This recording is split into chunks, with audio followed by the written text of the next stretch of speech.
You already know that my real name is not Dick Triplett. In accord with my promise to tell you only the raw truth, I must also confess that Mr. Canizzare never requested information about the precious metals market. Our boiler room was in a strip mall outside the Carson city limits, and to be a senior account executive with Gold Dog International was an achievement on par with putting your pants on with a zipper in front. Even the old alcoholic who swept the office once a week was a senior account executive, if ever forced to answer the phone. Our receptionist, Shelley Laval, a 50-year-old bottle blonde with hair higher than Lincoln's hat, was the vice president of communications, meaning we senior account executives were subordinate to her, which you would understand if you ever saw her breasts. We were all working for Joey Mitz, an ancient chain-smoking blob of con with yellow teeth and a nose like a tennis ball. Joey was a legend in certain desert circles. He was a former brothel proprietor, a former member of the state assembly, a former Carson City casino operator.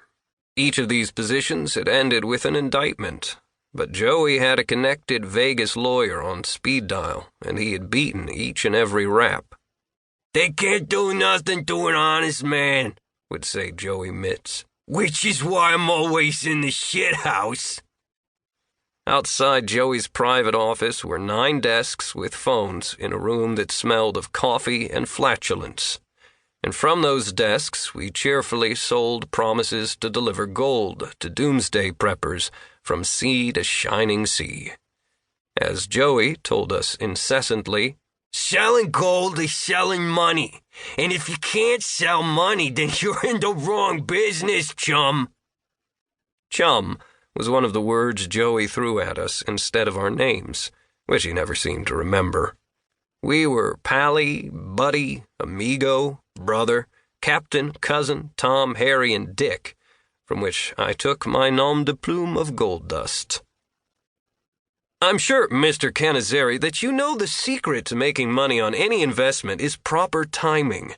That's especially true in the metals market, and I am happy to say that your timing has never been better. Now, Mr. Canizzare, can I call you Luigi? Great. Now, Luigi, if I could show you an opportunity in the gold market, an opportunity that you just could not say no to, are you in a financial position to take advantage of my firm's initial recommendation of $10,000? Gold Dog International consisted of Joey, Shelley, a guy in India working the website, and a rotating roster of salespeople hammering the phones. We were mostly young, mostly male, mostly wearing shorts and t-shirts and flip-flops because the air conditioner was crap. All of us recruited by Joey himself. On the sound system, we ran a continuous loop of the last 5 minutes of a frenzied day on the New York Stock Exchange, with desperate traders calling out prices and the crowd noise rising to the famous triple chime of the bell. And we worked the phones all hours of the day, 8 a.m. on the East Coast to 8 p.m. on the West Coast, weekends included. It didn't matter much when we called. Our customers were always home and delighted to talk, because they were generally alone and lonely, and so old they barely remembered their names. Nothing sells gold more effectively than a sense that the nation is going straight to hell. And so Joey bought his leads from a wild roster of religious and political organizations that predicted the coming apocalypse, or the coming rapture, or the coming economic collapse of America, or the coming election of another stinking Democrat president.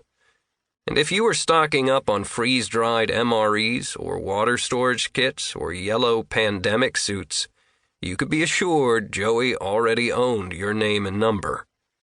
In support of these leads, Joey himself wrote the script. "Just read what I wrote, cousin, and don't do no freestyling. This ain't surf school. We're selling gold, and this is the way we do it." Luigi, I understand that's a big chunk of cash, but it does take money to make money, am I right? Let me tell you something you already know. This whole damn country is going down the tubes. Our man in the White House is being thwarted every which way by the socialist rabble-rousers looking for their own box of chocolates. And if the mullahs in Iran dropped a big one on Toledo...